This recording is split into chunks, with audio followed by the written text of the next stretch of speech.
Magandang araw kaibigan, tuloy po kayo sa Boss TV. At bago po tayo magpatuloy, pakilike po ng ating video at pakiclick na din po ng subscribe button at ganoon na din po ang bell icon para po sa parating pa nating mga upload.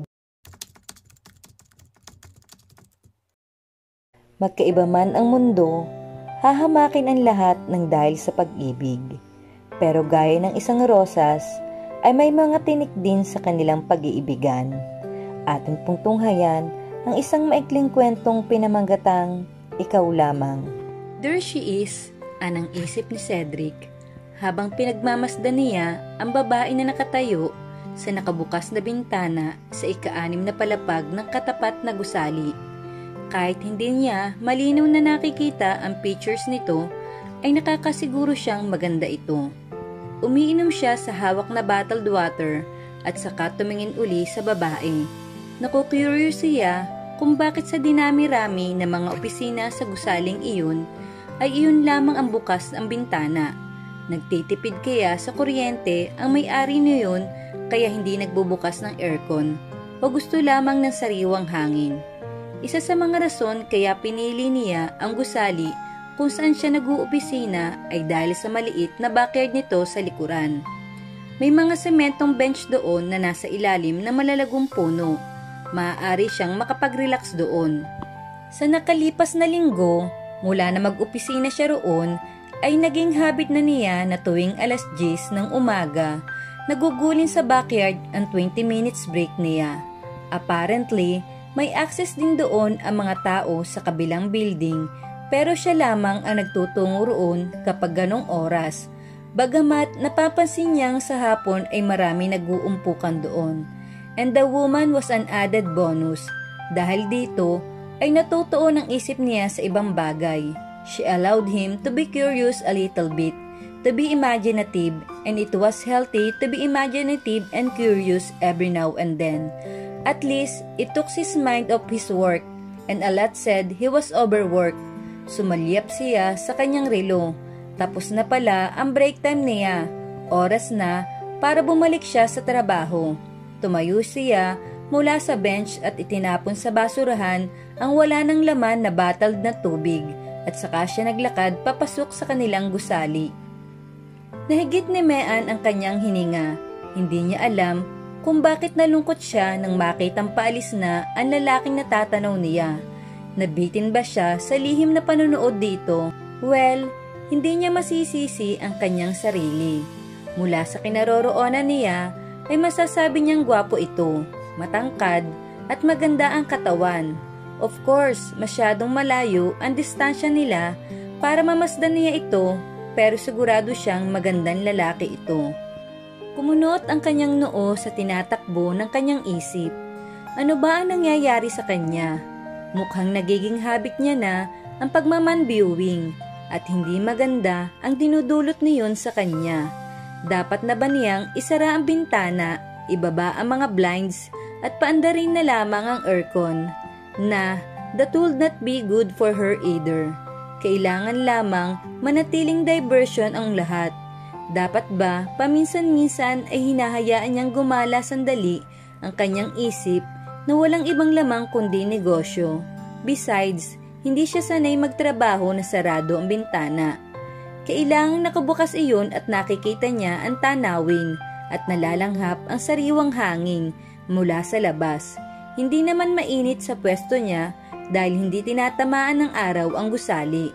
Pero hindi talaga siya komportableng sarado ang mga bintana ng opisina niya. Para siyang nasosuffocate na hindi niya maintindihan. Para bang hindi gumagana ang creativity niya. Hindi rin siya masasabi na isa siyang true-blooded outdoor person. So, there he comes the added bonus, her man watching. Okay lang sa kanya iyon basta nasa tamang lugar. Pananatilihin niyang estranghero ang lalaking faceless, nameless, anonymous, then either would remain it was. Masayang binalikan niya ang ginagawa. So far, okay naman ang takbo ng negosyo niyang travel and tour. Padami ng padami ang mga kliyente niya. Kahit pa sabihing minsan, hindi gaano maganda ang takbo ng ekonomiya. Natigil siya sa pagtatrabaho nang biglang tumunog ang kanyang cellphone.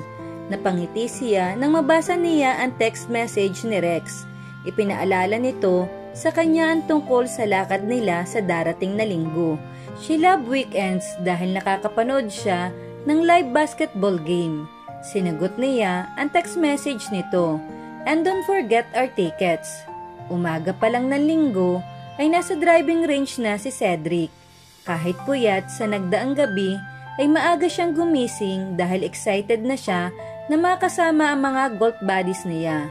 Gustong-gusto niyang mapagmasdan ang pagsikat ng araw at nasasamyo ang malamig na simoy ng hangin habang naglalakad siya sa golf course. Ngunit iba ang umagang iyon. Si Sim distracted. Laging sablay ang palo niya.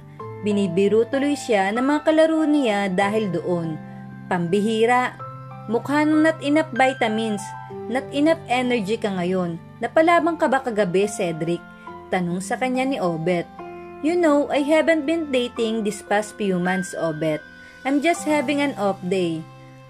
Not enough life, biro naman ng isa pa nilang kasama na si Paulo.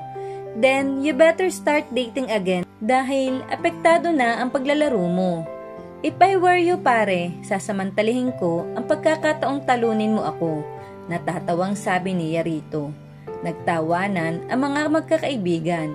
"Siya nga pala, pupunta kami sa Coliseum mamaya. Manonood kami ng laro ng talk and text. Sama ka naman sa amin, Cedric."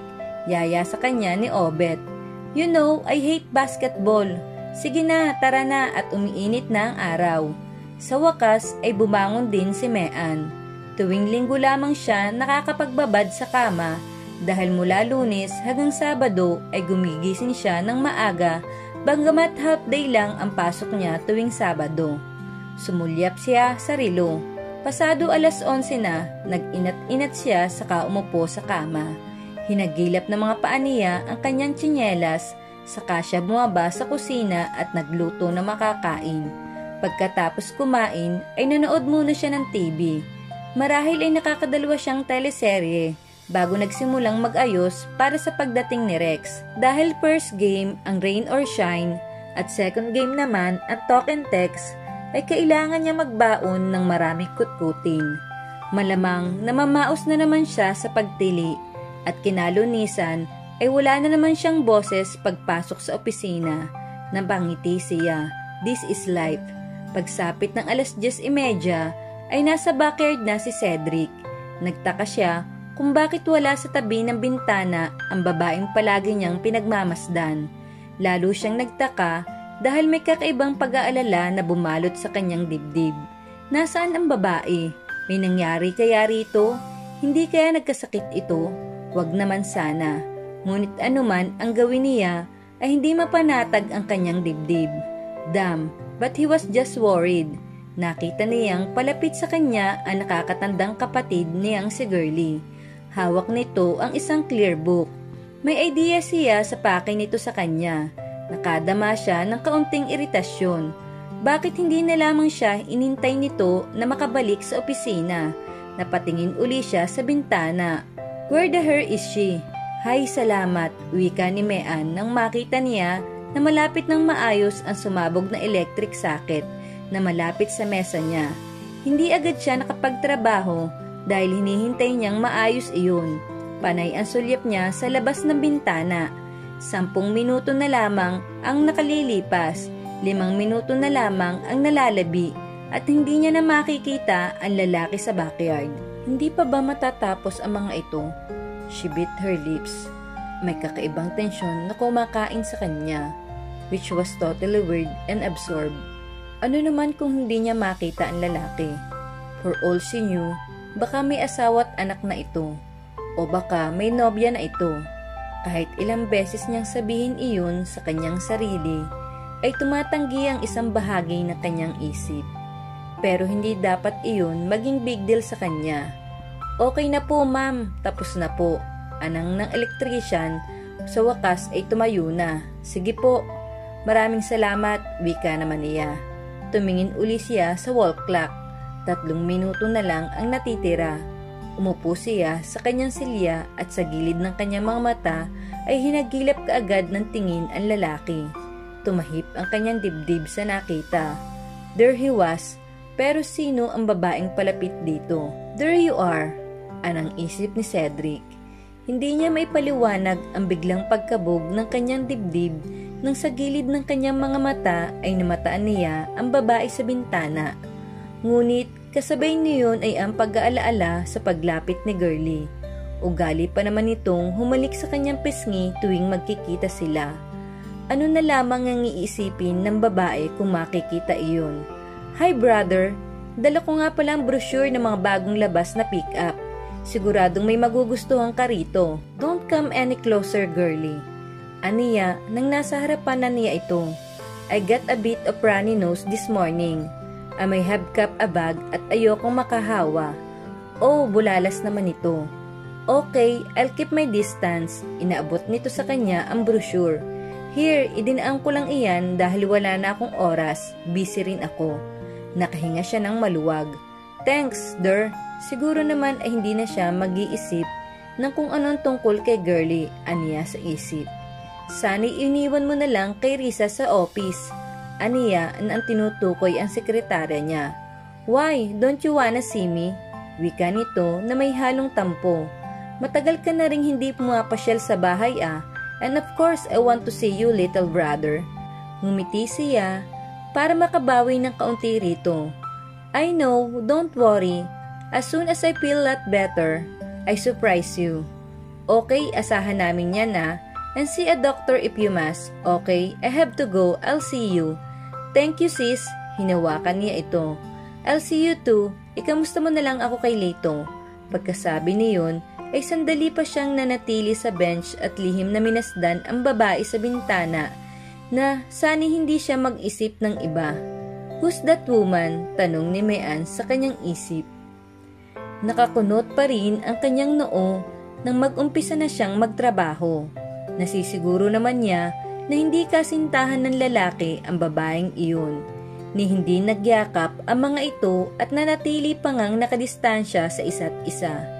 Nakakapagtakang nasihan siya sa kaalamang iyon. Napangiti pa nga siya. Ang problema, buong maghapon namang hindi mawala sa isip niya ang hindi nakikilalang lalaki. Masyado siyang nakukuryus sa pagkatao nito. Then, she reminded herself that curiosity kills the cat. Umuulan nang umuwi si Cedric ng hapong iyon.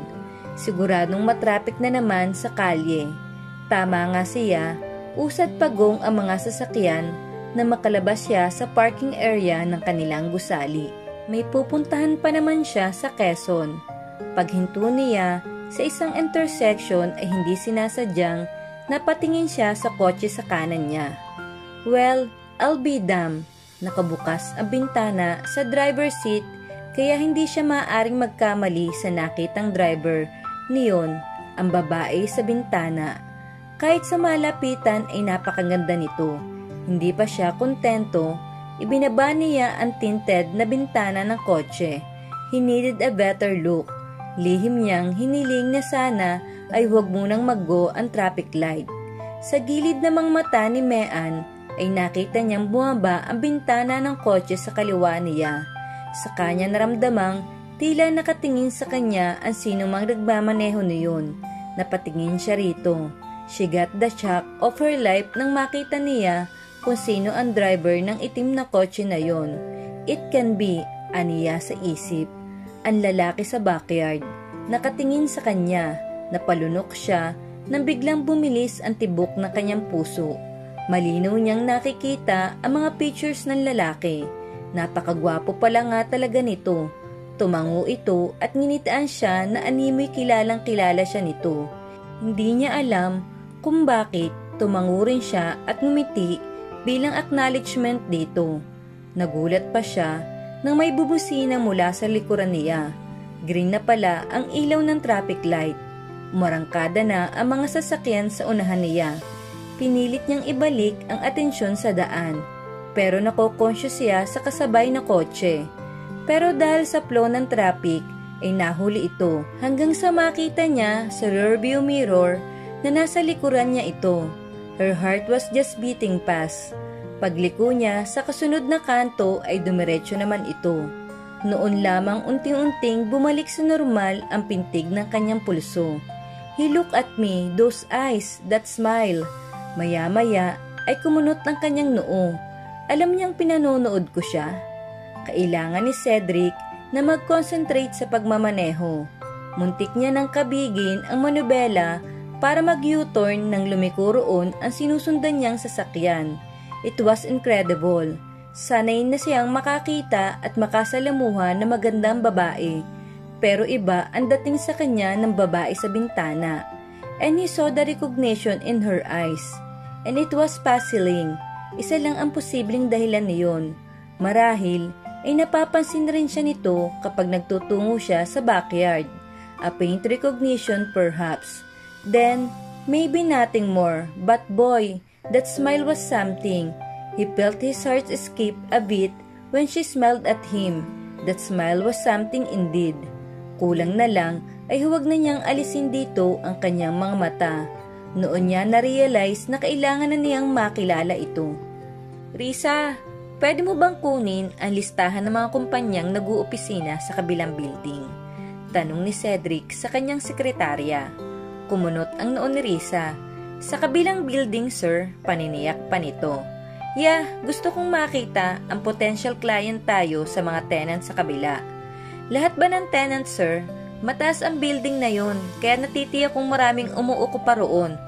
Well, yeah, kung pwede sana, nagtataka siya kung bakit tila kay hirap para dito na gawin ang inuutos niya. Kung tutuusin, ay napakadali namang kunin ang mga impormasyon na kailangan niya. Pwede mo bang ibigay sa akin ang report mo bago mag-alas 10? Yes, of course, sir. Ngayon na ba, sir? If you wouldn't mind, Teresa. Okay, sir. Pag-alis niya, ay binuksan na niya ang kanyang computer at sinimulan na ang pagtatrabaho. Maganda ang nangyayari sa stock market, kaya kumikita siya. Business has been doing good and continuously growing.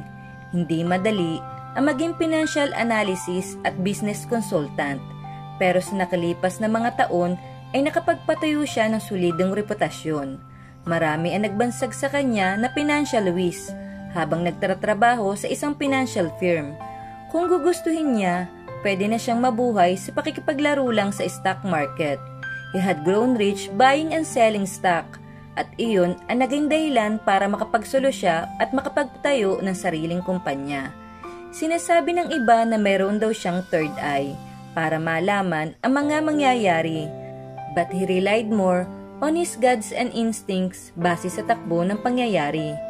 Coupled with exceptional business acumen, he became a success. Sila ang pinupuntahan ng kliyente. Perhaps that explain kung bakit tila nagulat si Risa sa pinagagawa niya rito. Well, he couldn't blame himself, could he? After all, buong gabing nasa isip niya ang babae. Hanggang sa paggising niya ay ito ang laman ng kanyang isip. He just had to know her. Hindi mapalagay si Mean. Pakiramdam niya ay hindi matapos-tapos ang araw na iyon ay may kung anong mangyayari. She was restless the whole night dahil sa simpleng pangyayaring iyon na nagkatabi ang mga sasakyan nila ng lalaki at nagkatinginan sila. Sa halip na baliwalain ito, ay bakit nga bang nginitian niya ito? Baka kung ano ang ipakahulugan nito sa ginawa niyang iyon. Pero ano ba ang masama roon? Mas mahirap kung tinarayan at sinimangutan niya ito. Hindi mangyayari iyon dahil hindi pumasok sa isip niya na gawin iyon. Napatingin siya sa backyard. Maya-maya lamang ay may mga tao na roon. Then she wondered kung saan nag-uopisina ang lalaki o kung may paraan ba para malaman niya ang identity nito. Ang isang bagay na naaalala niya ay ang kotse nito na jet black BMW sports car. Siguradong nakapark iyon sa harap ng building ng opisina nito at kung makukuha niya ang plate number niyon na anang isip niya. Kung magkakakilala sila, magkakakilala sila. It was just a matter of time. Kung paano mangyayari, iyon ang hindi niya alam. Ilang minuto bago mag-alas 10 ay hawak na ni Cedric ang listahan ng mga tenant sa kabilang building. Partikular na sa kaiklimang palapag. Kung hindi siya nagkakamali ng tansya, yamang nasa bandang gitna ang bintana, malamang ay bandang gitna rin ang room number niyon. Inisa-isa niya ang mga entries hanggang sa matawag ang pansin niya ng isang pangalan, Travel and Tours Agency, Room 508. Napapagitnaan iyon ng opisina ng isang medical clinic at isang job placement agency. Napangiti siya. Malinaw pa sa alaala niya ang sticker sa likuran ng salmin ng kotseng sinusundan niya kagabi, kaya hindi siya maaaring magkamali. Brisamar Travel Experience within your reach. Tinawag uli niya si Risa at hiningi rito ang telephone directory. Maya-maya ay nasa harap niya na ang directory at hindi siya nahirapang hanapin ang pakay. Huminga siya ng malalim, saka nagdial sa telepono. "Ma'am, kayo raw po ang gustong makausap." Tumigil sa ginagawa si Mean nang marinig niya ang intercom ang boses ang kanyang sekretarya. Inaangat niya ang auditibo at tinanggap ang incoming call. "Travel and Tour Agency, how may I help you?" wika niya. "Hello, good morning." Anang ng baratinong tinig mula sa kabilang linya. "Is this Mary Ann Reyes?" "Yes sir, at your service." "I saw your ad yesterday, Miss Reyes, on the sticker at the back of your car." Biglang kumabog ang kanyang dibdib. Napalunok siya at humigpit ang pagkakahawak sa telepono. Kinalma ang kanyang sarili. "It could be anyone. So what can we do for you, sir?" "My name is Cedric Trinidad. I'm financial advisor. I'm in holding office in a building next to yours." "And what?" "And I know this sounds awkward, Miss Reyes, but I'm just wondering if we could meet you personally." "Well, you could drop by at our office anytime, Mr. Trinidad." Aniyang pilit, pinanatiling normal at businesslike ang himig. Ang totoo ay nahihirapan na siyang magsalita dahil sa malakas na pagkabog ng kanyang dibdib. "Pwede ba tayong magkita sa backyard at 10 for the coffee break?" Nahigit niya ang kanyang hininga. It was him. Sa lakas ng kabog ng kanyang dibdib ay tila hindi siya makahinga at hindi niya malaman kung anong sasabihin. Napahigpit ang pagkakahawak niya sa auditibo. Ano ba ang dapat niyang isagot? Dapat ba siyang patuloy na magkunwari na hindi niya alam na ito ang lalaki sa backyard? Not after yesterday, she guessed. Parang nabuko na sila ang isa't isa kaya wala nang saysay na tanggihan niya ang paanyaya nito. "Okay, Mr. Trinidad, 10 o'clock, she heard herself saying. Nahigit ni Cedric ang kanyang hininga nang ibaba niya ang auditibo. Talaga bang ginawa niya iyon? Hindi pa rin siya makapaniwala na naging ganun siya kapangahas para anyayahan ito na magkita sila sa backyard. Umaasa na nga siyang tatanggi ito, pero sa halip ay tinanggap nito ang paanyaya niya. Hindi pa man sila nagkakaharap ay bumilis na ang pintig ng kanyang puso. Ilang sandali nang naibaba ni Mean ang auditibo ay nakatingin pa rin siya sa telepono. Talaga nga bang pumayag siya na magkita sila mamaya ni Mr. Trinidad? Ano ang nag-udyok sa kanya para makipagkita rito? Handa ba siyang humarap dito? Hinila niya ang drawer ng kanyang mesa.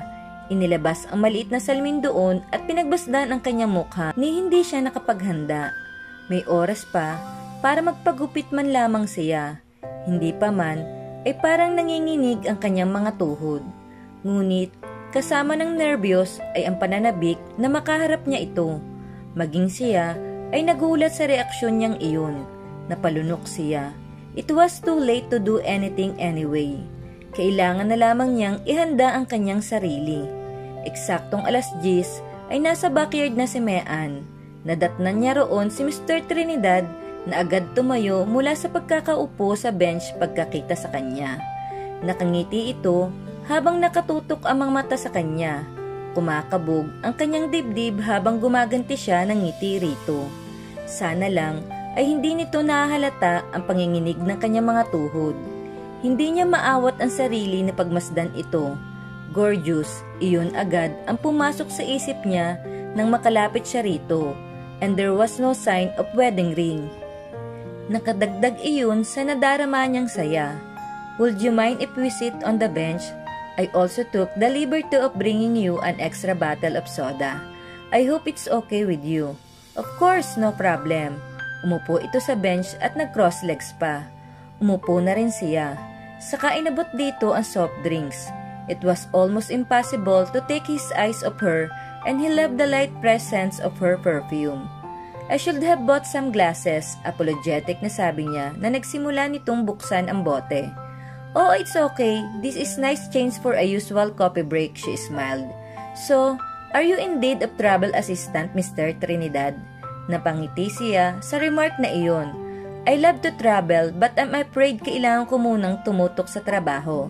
I'm kid na new here. More or less, 2 weeks pa lang ako sa building na ito. How about you? Matagal ka na bang tenant dyan?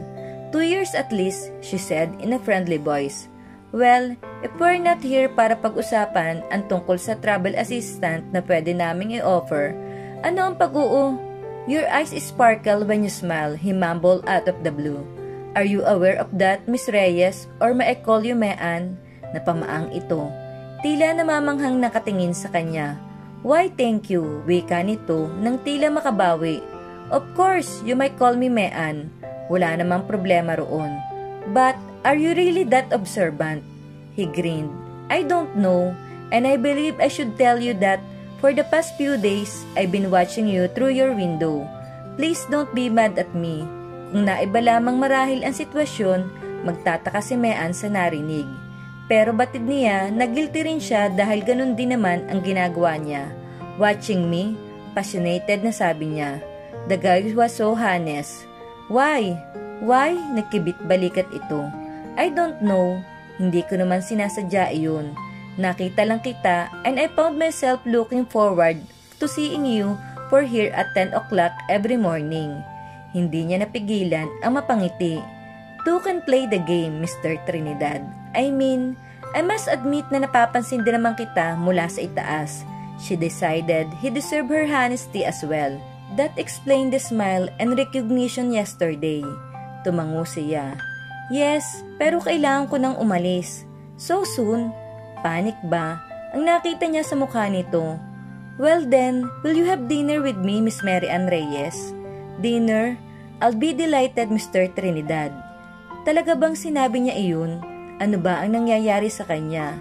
He smiled. Tila nakahinga ito ng maluwag. Is your number listed in the directory? Tumango siya. Oo nga naman, nakalista rin doon ang kanyang address. Bagamat, numero at street lang. Makita kanya kaya iyon, hindi maiwasang mag-alala dahil doon. Would 7 o'clock be okay to you? 7 o'clock will be fine, bumuntong hininga siya. Nagsimula na siyang tumayo. I really must go, Mr. Trinidad. Tumayo na rin ito. Please, call me Cedric. Cedric, it is then. I'm glad we've met. Nagkamay uli sila. Minsan pa ay natagpuan niya ang kanyang sariling nakatitig sa mga mata nito habang patuloy sa mabilis na pagtibok ang kanyang puso. Until tonight, Mean.